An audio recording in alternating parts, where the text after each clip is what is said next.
विनाश विपत्ति या व्यथाएं नहीं गाऊंगी। वीरता के व्रत से विभूषित है वदन, विनाश विपत्ति या व्यथाएं नहीं गाऊंगी। नीर नैनों में नहीं, ज्वाला अखियों में होगी। क्लेशकारी कष्ट की कथाएं नहीं गाऊंगी। और लक्ष्मी बाई पन्नाधाई पद्मनी की बन सजा हूँ, मार के मरूंगी स्वाभिमान न गवाऊंगी, मार के मरूंगी स्वाभिमान न गवाऊंगी। यहाँ उपस्थित समस्त जनों को मेरा सशक्त नमन।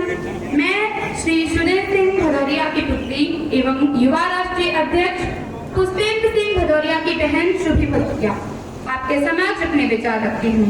सबसे पहले हमारे पूर्वज वीर साहसी पराक्रमी निडर स्वाभिमानी अर्थात श्री रज्जूराव सिंह भदौरिया की जयंती पर उनके चरणों में कोटि कोटि नमन एवं आप सभी को इस जयंती के उपलक्ष्य में शुभकामनाएं। हम भदावर खानदान में जन्मे, जहां हमारे पूर्वज अपने सम्मान और स्वाभिमान की जंग लड़ते आए और विजय पताका फहराते आए।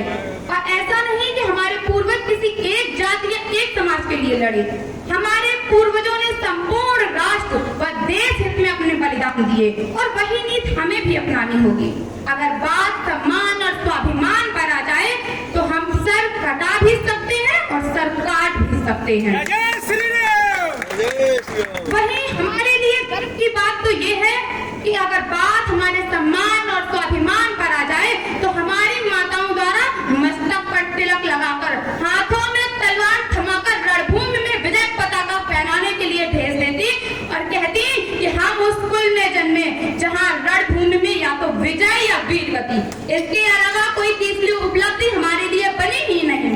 तब कुछ पंक्तियां रखती हूँ कि हमारा परिचय क्या, अपना परिचय देती हूँ कि प्रेम से समझोगे तो अपना भी लेंगे हम, अपमानित दुष्टों को न नीर दिया जाएगा। प्रेम से समझोगे तो अपना भी लेंगे हम, अपमानित दुष्टों को न नीर दिया जाएगा। लड़ते हैं लगाते हैं जान दांव पर, हारोगे निकाल के जमीर दिया जाएगा। अरे हम निहत्ते शत्रुओं पर वार नहीं करते हैं, हम निहत्ते शत्रुओं पर वार नहीं करते हैं। होगा न शस्त्र तो शमशीर दिया जाएगा। और हमारे पूर्वजों का अपमान जो अब हुआ तो वक्ष पे पद धर के चीर दिया जाएगा। महाराज रज्जूराव जी, वक्ष पे पद धर के चीर दिया जाएगा। वहीं आज हमारे देश की विडंबना देखिए, आज बच्चों को धन्यवाद, आज बच्चों को पढ़ाया जाता कि अकबर ग्रेट, जो कभी महान था ही नहीं उसे महान पढ़ाया जाता। और जो हमारे पूर्वज इतने वीर साहसी पराक्रमी इतने श्रेष्ठ रहे उनका इतिहास हमसे छुपा लिया जाता। कभी इस बात पर विचार किया हमें झूठा इतिहास क्यों पढ़ाया जाता, हमें हमारे इतिहासों से वंचित क्यों किया जाता। हमें हमारे इतिहासों से इसी कारण वंचित किया जाता कि कहीं फिर से भारत का युवा रज्जूराव सिंह भदौरिया न बन जाए, कहीं फिर से भारत का युवा छत्रपति शिवाजी न बन जाए, कहीं फिर से भारत का युवा महाराणा प्रताप न बन जाए, कहीं फिर से भारत का युवा अपने पूर्वजों की भांति वीर साहसी स्वाभिमानी और निडर न हो जाए। बस इसी कारण हमसे हमारा इतिहास छुपाया जाता है। तब पंक्तियां रखती हूँ कि हमारे देश को आज किस स्थिति की मांग है। अत्याचारियों के अत्याचार मिटाने के लिए बेटियों में झांसी वाली रानी मांगता है देश। अत्याचारियों के अत्याचार मिटाने के लिए बेटियों में झांसी वाली रानी मांगता है देश।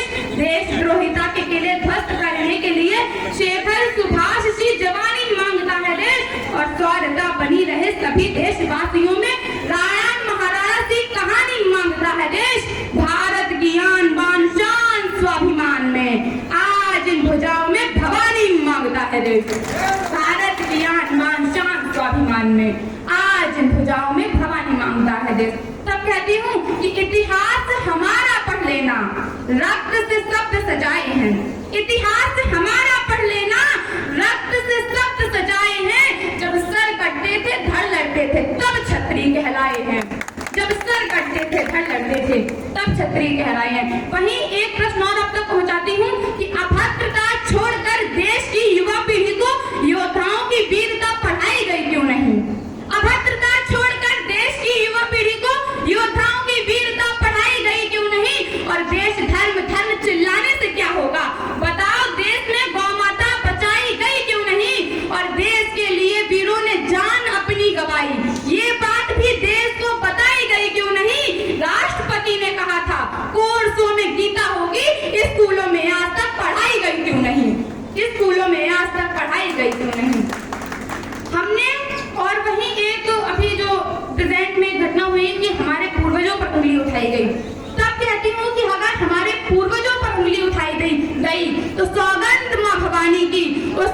अकबर को धड़ से न अलग कर दिया तो हम भी भदावर खानदान से न जन्मे, फिर वो चाहे कोई सांसद विधायक या नेता ही क्यों न बना रहे। तब पंक्तियां रखती हूँ कि राणा के लिए धरती लहू से पाट देंगे हम। सिर्फ एक महापुरुष नहीं बल्कि सभी महापुरुष से सम्मान में पंक्तियां पढ़ती हूँ कि राणा के लिए धरती लहू से पाट देंगे हम। अनादर में उठी हर एक भुजा को छांट देंगे हम। सियासी लोग भी सुन ले, सदन के भ्रष्ट भी सुन ले, अगर राणा को गाली दी जुबानें काट लेंगे हम। अगर राणा को गाली दी जुबानें काट लेंगे हम। वहीं आज हमारे देश की स्थिति ये है कि हमारी बच्चियों के साथ हर रोज दुष्कर्म देखे सामने आते हैं और हम चाहकर भी कुछ नहीं कर सकते। हमारी न्याय व्यवस्था इतनी कमजोर है कि एक निर्भया को न्याय दिलाने में 8 वर्ष लग जाते हैं। तो वो बच्चियां जिनके साथ हर रोज निर्भया जैसी घटनाएं घटित होती हैं, उनको न्याय दिलाना कैसे संभव है। तब यहाँ उपस्थित हर एक पिता से कहती हूँ कि आप अपनी बेटियों को 30-30, 40-40 हजार के मोबाइल फोन दें या न दें, मगर हाथ में 3000 की तलवार देकर हथियार चलाना सिखा दीजिए। कोई माई का लाल आपकी बेटी की ओर आंख उठाकर नहीं देखेगा। तब कहती हूँ कि अत्याचार रोका नहीं तो हमारा बचाया संस्कार खत्म हो जाएगा।